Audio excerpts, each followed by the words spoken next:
Hey there, Float Magic fans. Shawnee, coming to you today from the Salt Cave. I just wanted to touch a little bit on a very vital component of our lives, which is sleep.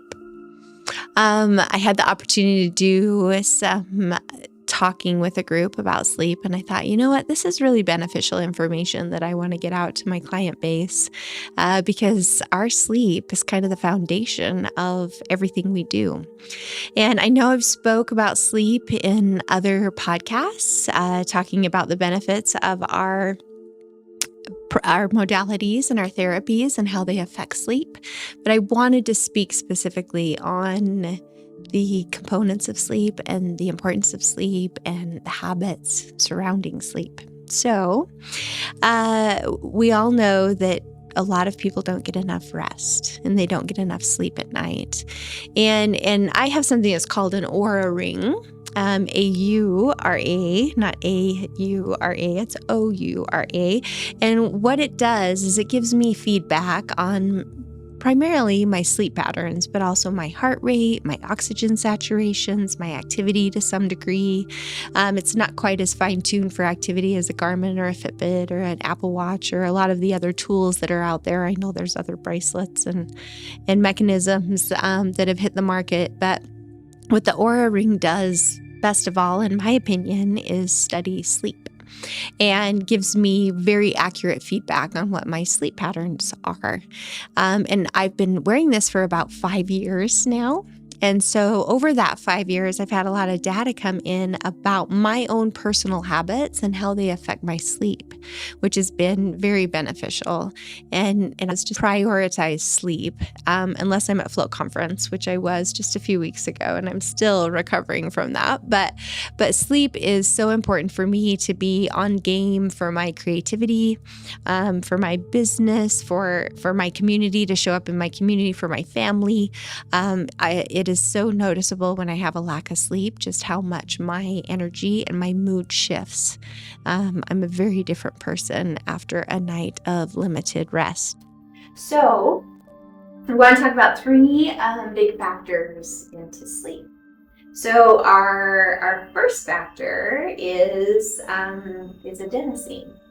So adenosine is a neurotransmitter in our body. It's part of the ATP complex, the adenosine triphosphate, which is our energy complex, our energy molecules that move through our mitochondria and give our body energy. So throughout the day, as adenosine levels get higher and higher, which is toward the end of the day, it triggers our bodies to feel tired. And that neurotransmitter is built up in our body for us to signify that it's time for rest. That's kind of where our afternoon lulls come from.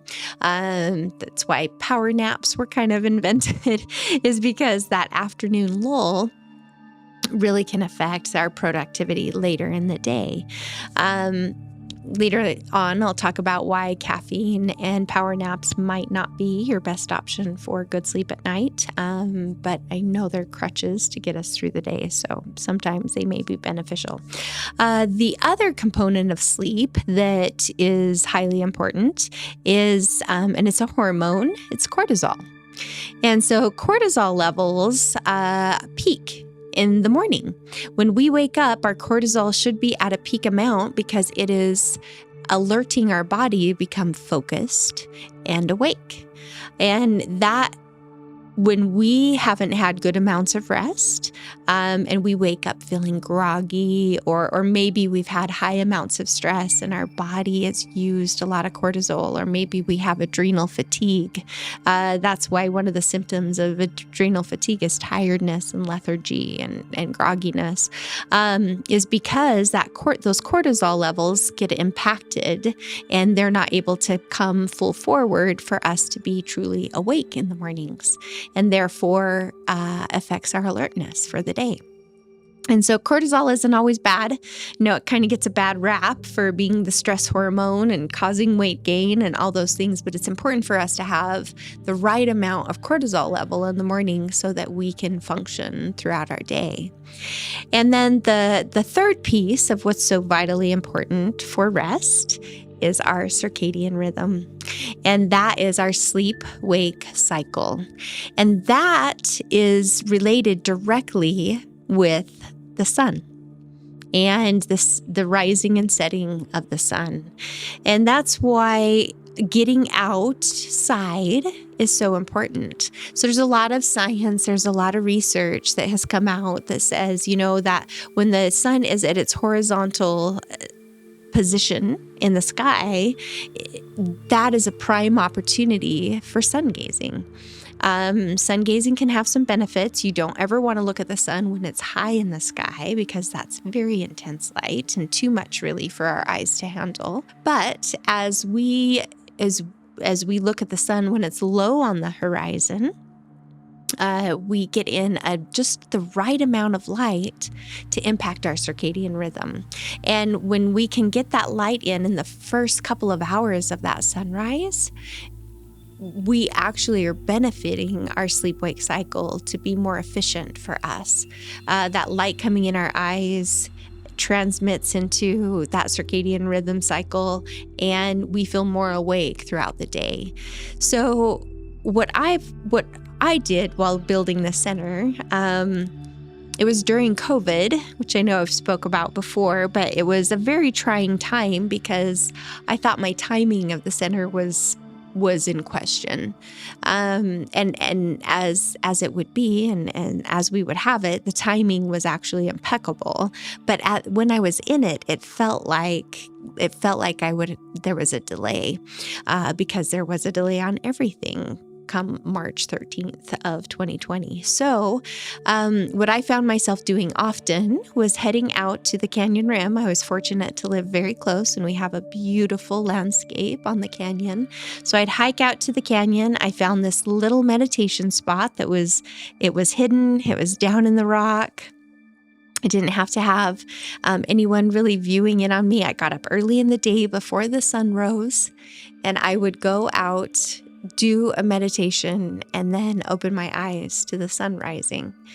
And during that time, I was in such clarity and I was in such peace, and I felt like I had such focus for building the center. And truly it converted into what you see in our center today is all of that focus and all of that intention. But my mood was definitely in check.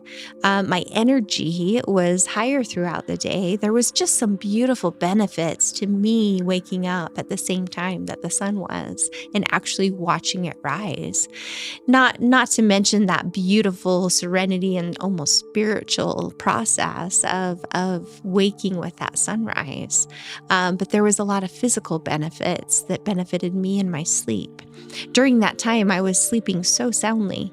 I was really getting some deep sleep and some REM sleep, which those sleep waves, especially deep sleep, that is where a lot of our recovery comes into play. That's where a lot of our adenosine gets used up. That's where our muscle growth can happen. If you're a weekend warrior or an athlete, you have to get your deep sleep in order for your muscles to grow. That's where all your organs get to be allowed to rest, is during that deep sleep process. So deep sleep is primarily important for our recovery.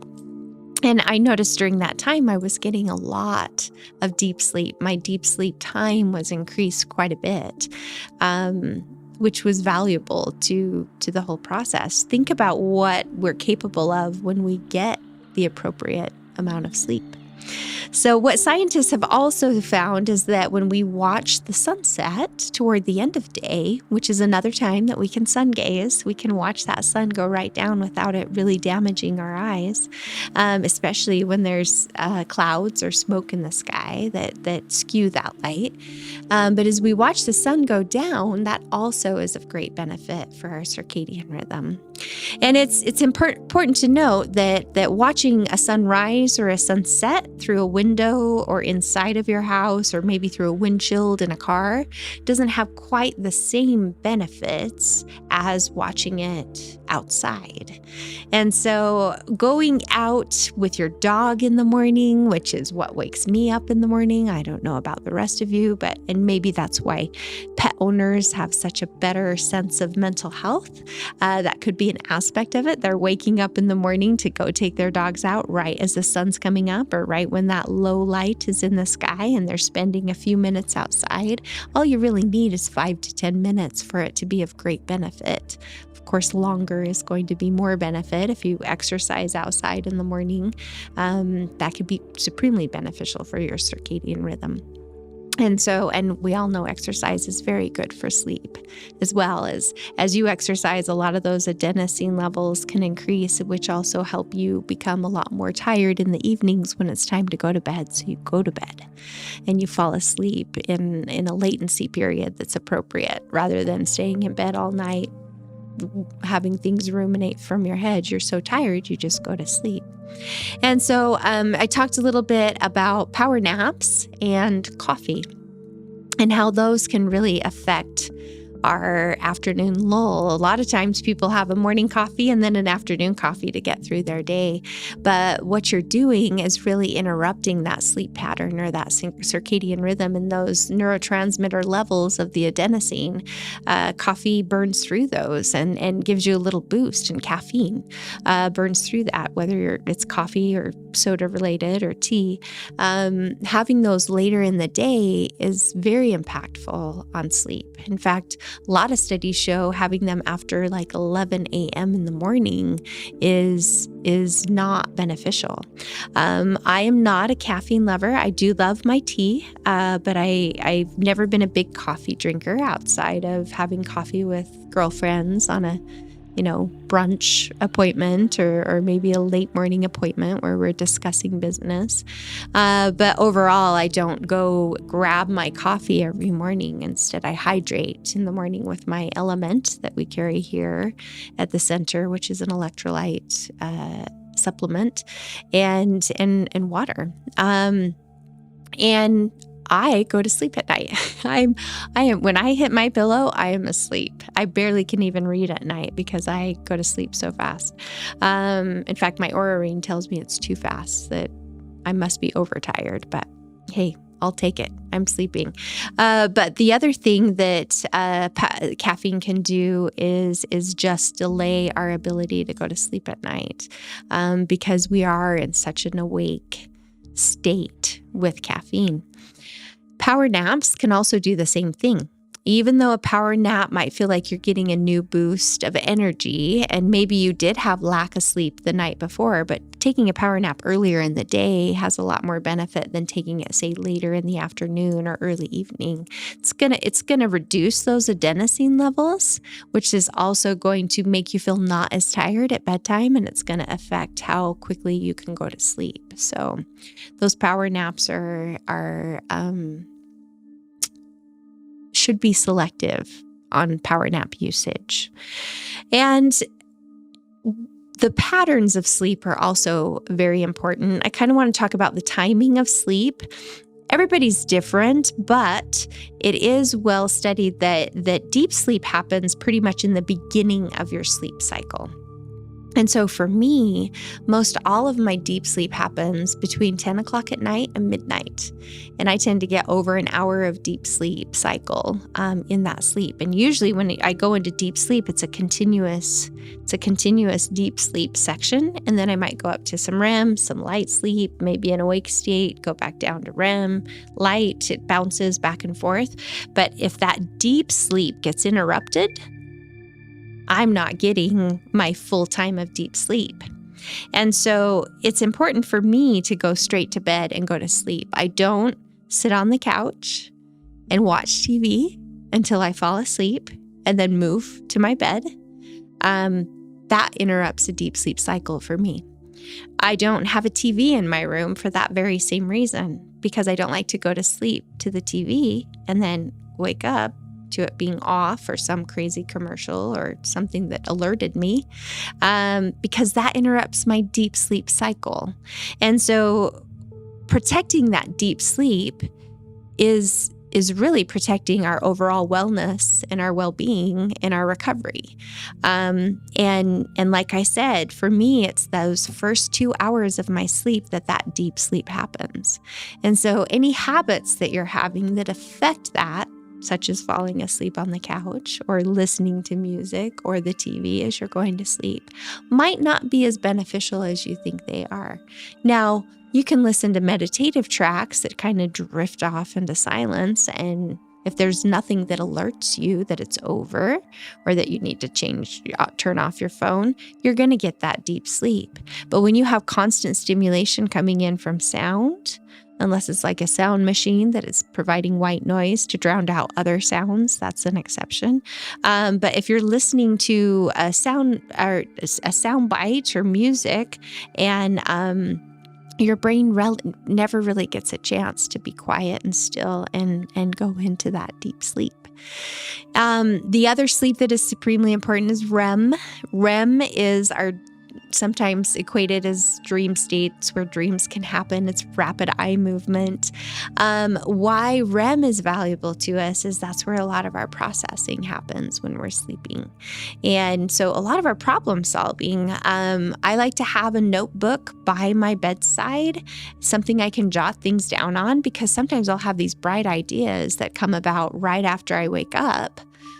Because of that REM sleep. They also can happen when I'm going to sleep because we're kind of getting ourselves ready to go into different brain waves. Sleep is in the delta wave range. But there's other wave ranges that when we calm down and we're quieting our mind, our creativity can really pop to the surface. And so it's valuable to have things close by to write down those good ideas, because your brain has been processing all night, and that's why we dream. That's why we have these crazy dreams sometimes that pull in elements of our day and put in some crazy outcome. Well, our brain is trying to process all of the information and all of the stimulus that it had coming into it all day long. And so that has been my own personal study of sleep. Now, I am a student again. I am going back to get my doctorate. I'm not a doctor yet, but from my experience as being a nurse and my experience here at the center and my own personal study of biofeedback and biohacking process, this is the information I've brought in.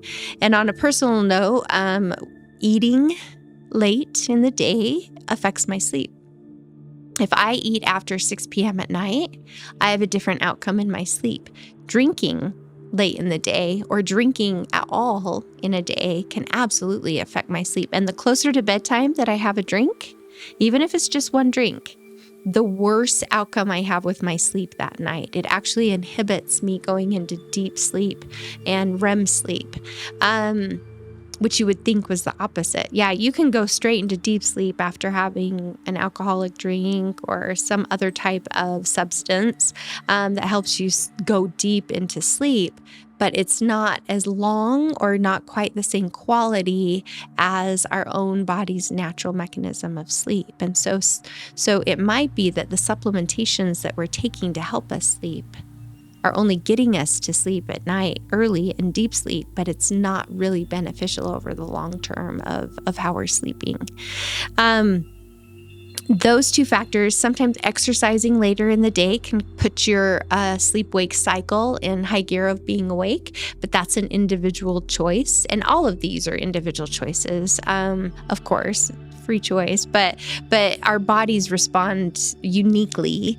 And so and if you don't have the opportunity to have an Oura ring to really keep track of what your sleep patterns are doing, simply keeping a sleep journal of what you ate, what you drank, what time you went to bed, is going to give you, and what time you woke up is going to give you some great information for forming healthy habits surrounding your sleep. Just to go back to the transmitter signals, a lot of the therapies that we have here, like our photobiomodulation bed, our Novathor bed, is very reliant on that adenosine level. So ATP, like I mentioned earlier, adenosine triphosphate, is our energy molecule. And our mitochondria in our cells are moving that ATP through our body. And that's what we get energy output from. And so when you use our light bed, we're actually converting that adenosine into energy. And that's the effect you get. But what's fascinating to me, and what I really want to keep doing research on, because there's, I don't even know if this is a research out there, but the Novathor actually helps you sleep really well at night. And I think that's because it's assisting your body in working through those adenosine levels, because it's activated the mitochondria. So now your mitochondria are more efficient in moving that adenosine and using that adenosine throughout your sleep cycle. Oxidative stress that gets built up in our body is when those ATP levels don't get fully processed in our mitochondria. And as we age, the mitochondria is less effective at what it does. And so the beauty of what our Novathor does is it speeds up that mitochondrial action. It activates them at the cellular level to do the job that they're designed best to do. And that's to move ATP through. So it lowers oxidative stress, which equates to lowered inflammation, and lowers adenosine levels in our body, which allow us to fully recover at night. And so that's a great benefit to our Novathor. You see a lot of mitochondrial release with cold plunge as well. When you cold plunge, there is a brown fat activation that happens, and that has a lot of mitochondria within that component. And so that also has great effect on your sleep. A lot of people say they sleep like a baby after they've cold plunged. I wouldn't recommend cold plunging before bed. Probably not going to allow you to go to sleep. In fact, cold plunging in the morning is shown to be a lot more effective for energy levels throughout the day. And another little tidbit about cold plunging after exercise: if you're doing any type of strength training, you want to wait at least 4 hours to cold plunge, because that will interrupt the muscle growth process. It actually pauses it, because what's happening is you're shunting you're like repairing the muscles that you just tore up to build. You're doing a type of repair when you cold plunge.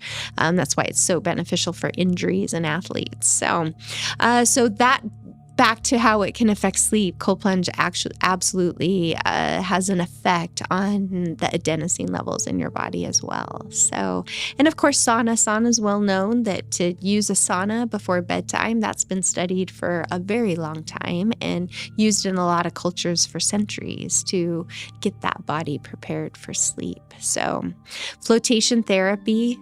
A lot of people love how they sleep after a flow session.